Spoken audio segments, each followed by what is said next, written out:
May babaeng bumalik sa baryong matagal nang iniiwasan ng lahat. Pagdating niya, may mga sako na biglang lumitaw at may amoy ng dugo. Hindi ito alamat. May CCTV, may ebidensya. At ayon sa ilang saksi, hindi siya nag-iisa.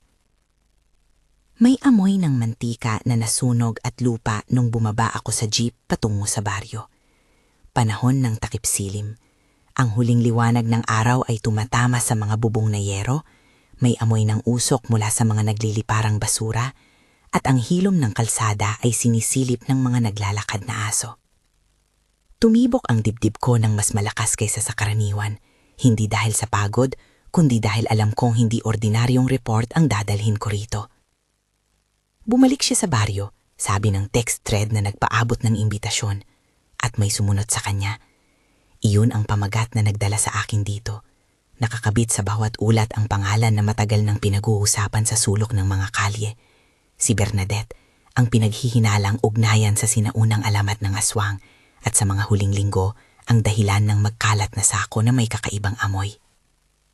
Tumayo ako sa gilid, hinila ang jacket ko ng bahagya, at sinubukan ko munang huminga ng malalim. Ang unang imahe na itinumamukan sa akin ng mga nag-aalok ng impormasyon ay hindi makaluluwa. Isang sako na may mancha, isang frame mula sa CCTV na tila may anino, at isang audio clip na may tunog na parang juntong paghinga. Maingat akong nagdala ng camera, recorder at maliit na notepad, pero higit pa riyan, dala ko ang responsibilidad bilang tagapag-ulat, magtanong, magdokumento at huwag basta maghatol.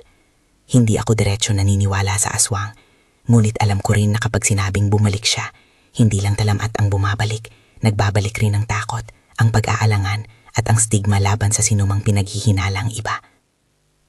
Ang misyon ko rito ay malinaw, alamin kung ano ang nangyayari, i-frame ang mga ebidensya, marinig ang mga tao at ipakita ang katotohanan ng hindi nagdadala ng panghuhusga. Habang naglalakad ako patungo sa tindahan ng Mang Ramon, naririnig ko ang mga yabag sa lupa na parang isang tahimik na paalala. May mga bagay na hindi nasasabi basta-basta dito. Kapag may nagkakalat na sako na amoy dugo, ang baryo ay gumigising. Ngunit anong klaseng pagising iyon? Pagkakaisa sa pagpapanatili ng seguridad o pagsiklab ng lumang paniniwala na magtutulak sa tao sa pinto ng paghatol?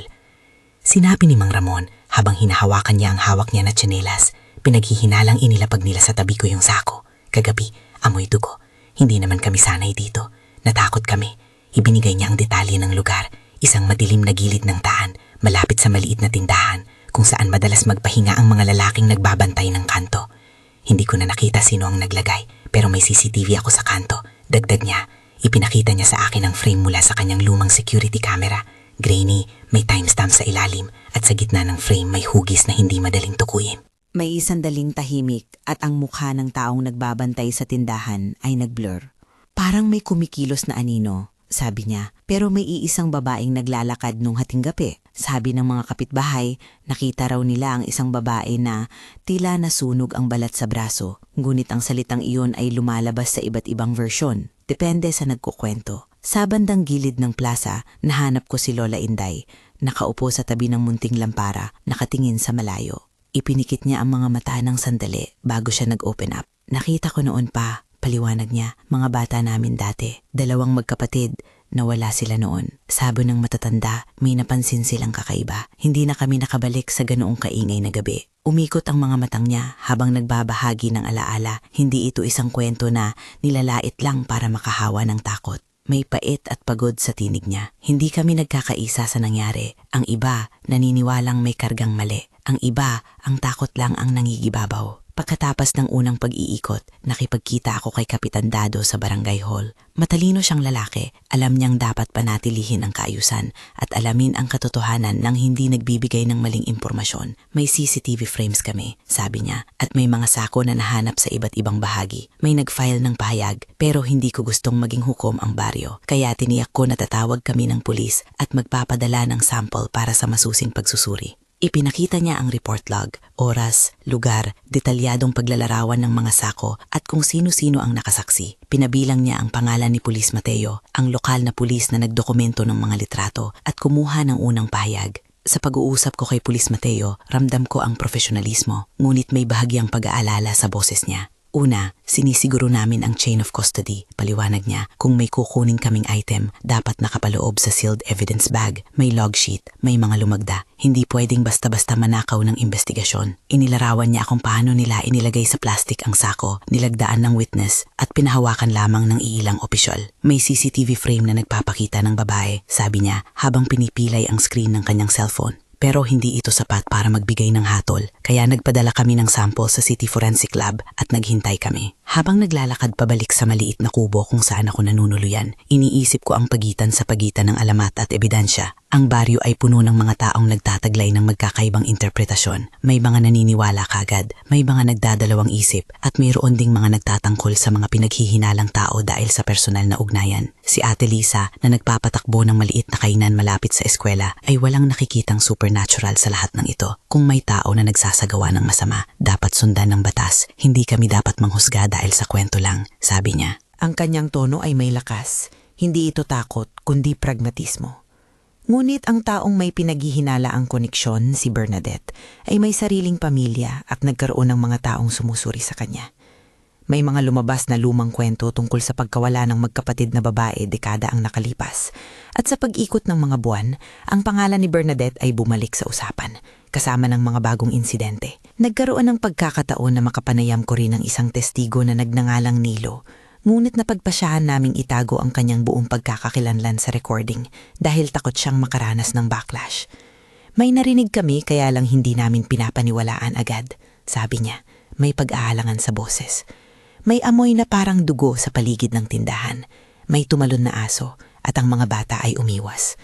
Ang detalye ng amoy ay paulit-ulit sa maraming testimonya. Amoy ng sariwang dugo o karne. May halong mantika at lupa. Parang kamay na may bakas ng apoy. Ito ang sensory thread na nag-uugnay sa magkaibang kwento. Amoy, liwanag ng lampara, at ang tunog ng mga paa sa lupa sa gabi. Ang mga sensorial cues na ito ang nagiging patunay sa mata ng mga nakakita. Ngunit sa mata ng batas, kailangan ng mas matibay na ebidensya. Ipinakita sa akin ang isa pang lumang CCTV clip mula kay Mang Ramon na may mas malinaw na frame. Hindi katao-kataong malinaw, ngunit may pagkilos ng isang babaeng naglalakad sa gilid ng barangay. May maliit na clip rin na may audio, ang ambient ng gabi, hagod ng hangin, at isang mahinang tunog na parang may humahaplo sa dahon. Bago natin pinakinggan ang clip, sinabi ko sa camera na ang audio ay hindi malinaw at maaaring may iba't ibang interpretasyon.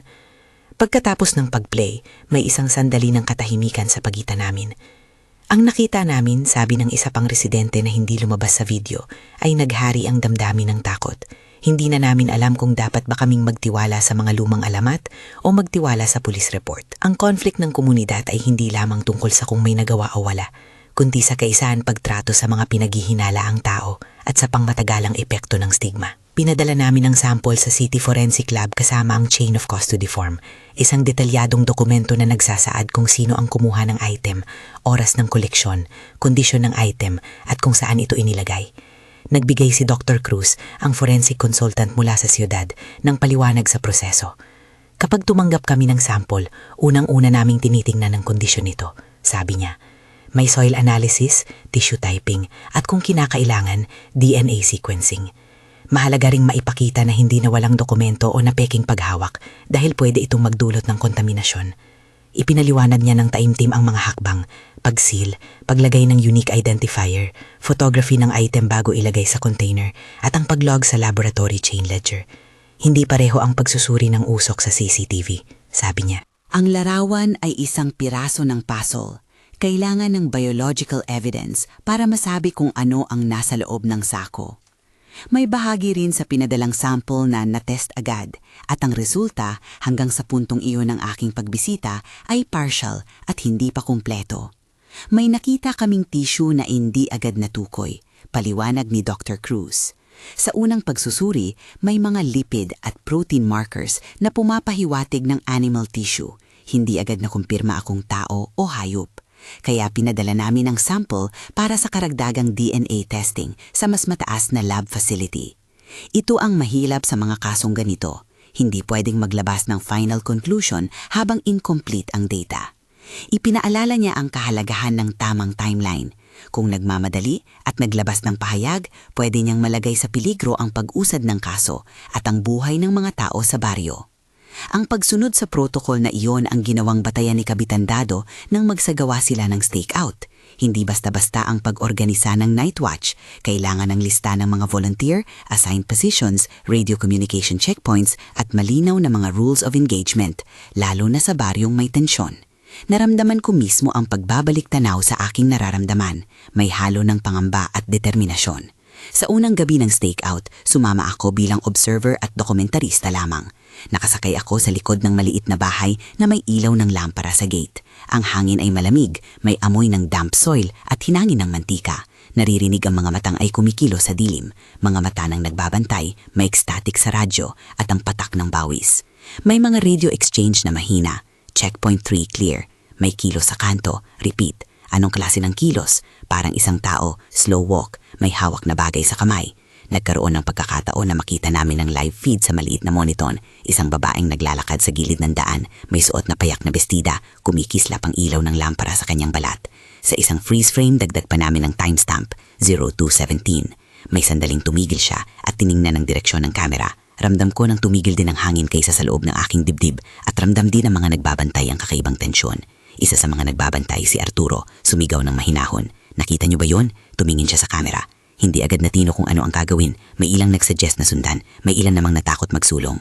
May lumutang na debate sa radyo. Susundan ba siya palabas ng baryo? Kung susundan, papano? Ano ang magiging patutunguhan? May posibilidad bang ito ay sensitibo at maaring magwakas sa hindi inaasahang paraan? Sa radio voice, naroon ang pag-aalala at pag-iingat. Huwag mag-engage na may karahasan. Dapat sundin ang proseso. Dokumentuhin lang. Ito ang naging mantra ng gabing iyon. Nakatutok kami sa monitor habang unti-unti siyang lumalapit sa dulo ng recorded frame at naglalakad palabas ng aming field of view. Ang huling bagay na nakita namin sa recording ay ang kanyang pagkilos na parang may sinunod. Isang pagtingin pabalik sa kamera at pagkatapos ay naglalakad palabas ng baryo. Ang isang testigo na nagbabantay sa kalsada ng personal ay nagsabi na parang may sumunod sa kanya habang pumapasok sa kalsada. Hindi isang literal na halimaw, kundi ang impresyon na ang kilos niya ay nag-imbita ng pansin at ang pagkilos ng ilan sa mga nagbabantay ay parang sunusundan ang kanyang pag-alis. Naglaho ang gabi na iyon, may mga tanong at takot na bumalik sa amin. Hindi kami nag-angking may supernatural na nangyari, ngunit may mga bagay na nangyari na hindi basta masasabing ordinaryo para sa mga nakasaksi. May footprints sa lugar kung saan nakita ang sako, malalalim, parang gumuho ang lupa sa ilalim ng isang mabigat na bagay. May mga himutok ng aso at may bahagyang paso sa damo na nagpatibay sa testimonya ng ilang residente na parang may apoy na dumaan. Pero sa mata ng forensics, ito ay mga bakas lamang, kailangan ng masusing pag-aaral. Kinabukasan, nagkaroon ng mas maigi na meeting sa barangay hall. May nag-file ng pahayag, may nagsawang pag-usapan tungkol sa stigma, at may mga pamilya na nag-aalala na baka ang kanilang miyembro ang mapangalanan sa isang bagay na hindi pa napatunayan. Pinayuhan ni Kapitan Dado ang lahat na umiwas sa pagpapakalat ng hindi pa kumpirmadong impormasyon at nag-organize ng community watch na may kasamang psychosocial support, nagbibigay ng counseling sa mga naapektuhan ng pangyayari upang pabawasan ang fear-driven reactions. Ang takot, sabi niya, ay kumakalat kung hindi natin papatnubayan ng komunidad. Ang hustisya ay hindi dapat napapabayaan dahil sa takot. Ito ang isang magandang halimbawa ng responsableng local governance, hindi simpleng pag-uusig sa alamat, kundi pagprotekta rin sa karapatan ng bawat isa. May isang sandali na humantong sa legal na hakbang. May nagsampa ng formal complaint sa kapulisan tungkol sa nangyayaring paglalagay ng sako at iba pang insidente. Lumabas sa pahayag na may ilang residente ang nag-alok na may nakita nilang isang babae sa paligid. Dahil dito, kinailangan ni Pulis Mateo na mag-file ng narrative report at i-document ang lahat ng maayos. May mga nagtanong kung pinangalanan ba yon si Bernadette. Sa opisyal na pahayag, ginagamit ang terminong pinanghihinala ang individual, hindi upang magbasanga, kundi upang ipakita na may kasalukuyang investigasyon na tumutok sa taong iyon, ngunit wala pang formal na hatol. Habang nagpapatuloy ang administrative at legal na proseso, naramdaman ko ang mabigat na epekto sa buhay ni Bernadette. May ilang nagbahagi na siya ay inulan ng batikos at iniiwasan, may iba na tumulong at nagbigay ang pagkain. Ang stigma ay personal at malalim. Nakita ko ang kanyang inaumang mga kaibigan na pinipilit ipaliwanag ang mga bagay-bagay. Hindi niya sinasabing kanya ang sako, hindi pa proven, sabi Ella. Nakita ko rin ang pamilya ng dalawang nawawalang magkapatid na babae, dekada na ang lumipas, na muling ginising ang magasugat ng nakaraan. Ang dalawang magulong katotohanan na ito, ang pangagawi ng bayan sa isang pinaghihinalaang tao at ang multi-layered trauma ng mga pamilya, ay nag-intersect sa masalimut na landas ng paghahanap ng katotohanan. Sa pagsunod ko sa dokumentasyon, hindi ko pinalampas ang responsibilidad ng pagiging maingat. Kapag nagpakita ako ng CCTV frame o audio clip sa aming channel, nilagyan ko ng paalalang may ambiguity at sinabing ang footage ay hindi naglalaman ng kumpletong katotohanan. Ang tiyak lang, may isang babaeng lumalabas sa footage na tumingin sa kamera at pagkatapos ay naglakad palabas ng baryo. Ang pagsunod sa kanya, ayon sa ilang nagbabantay, ay hindi isang literal na nilalang na sumusunod, kundi isang serye ng kilos at reaksyon mula sa mga tao sa paligid.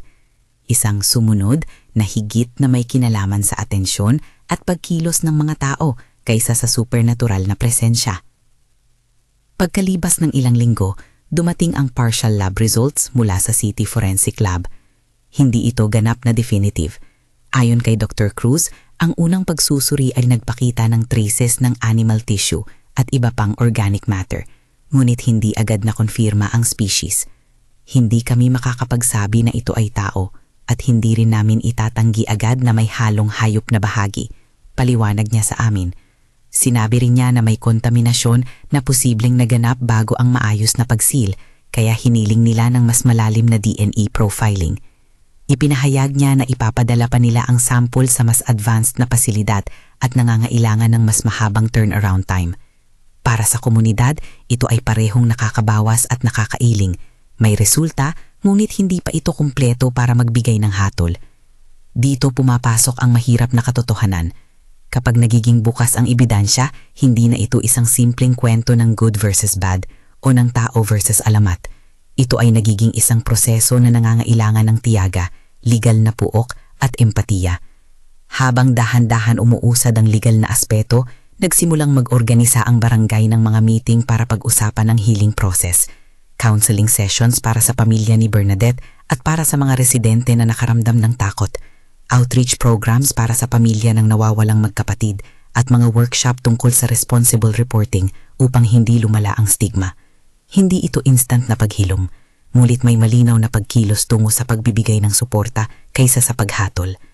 Isang huling gabi bago umalis ako sa baryo, umupo ako sa tapat ng maliit na simbahan at nagmuni-muni. Naalala ko ang mga mukha ng mga testigo, ang pag-iyak ni Lola Inday habang sinasalaysay ang lumang alamat, ang determinasyon ni Kapitan Dado na protektahan ang proseso, ang takot ni Mang Ramon nang ilahad ang kanyang CCTV frame, at ang mahinang boses ni Bernadette nung huling pagbisita ko sa kabilang paligid, hindi para manahimik ang opinyon, kundi para ipagtanggol ang sarili sa gitna ng isang komunidad na naghahanap ng sagot. Ang kwento ng bumalik siya ay isang surface na kumakatawan sa mas malalim na mga sugat, lumang pagkawala, kasalukuyang takot, at ang kahirapan ng paghiwalayin ng alamat sa posibleng krimen ng tao. May mga aral na nakuha ako mula sa baryo. Una, ang halaga ng due process. Walang sino man ang dapat mapangalan bago maayos ang pagsusuri. Ang paggamit ng mga terminong tulad ng pinaghihinalaang ay hindi lamang legal na technicality. Ito ay proteksyon para sa tao at para sa katotohanan. Pangalawa, ang kahalagahan ng professional na forensic handling, chain of custody, tamang pagsil ng ebidensya at maayos na detanyadong dokumentasyon ay hindi luho. Ito ang esensya ng makatarungang investigasyon. Pangatlo, dapat may pag-alalay sa komunidad. Ang trauma ay panlipunan at kailangang tugunan hindi lamang ng batas, kundi ng psychosocial support upang hindi magpatuloy ang siklo ng stigma. Hindi ko aalis ang kwentong ito ng walang paanyaya. Kung may alam kayo ng karagdagang detalye na makatutulong sa investigasyon, i-comment o i-email sa channel. Irespeto namin ang anonymity ng mga magbibigay ng impormasyon at ang proseso ng pag-iimbestiga. Hindi namin hinahangad ang pag-ulan ng paratang. Hinahangad namin ang katotohanan at hustisyang hindi nakakasakit sa mga inosenteng tao. Bago ako magpaalam, nais kong ulitin ang isang bagay na malinaw sa akin pagkatapos ng pagbisita. Hindi lahat ng pinangalanang aswang ay nagkasala at hindi rin lahat ng insidente ay dapat ipaliwanag gamit ang alamat. Ang ginagamit nating mga kwento at paniniwala ay may kapangyarihang magbagaling o magwasak. Sa baryong ito, ang pagbabalik ni Bernadette at ang kasunod na pangyayari ay nagbukas ng mga sugat na kailangang tahiin ng dahan-dahan sa pamamagitan ng maingat na investigasyon, proteksyon ng mga karapatan at pag-aaruga sa mga tao.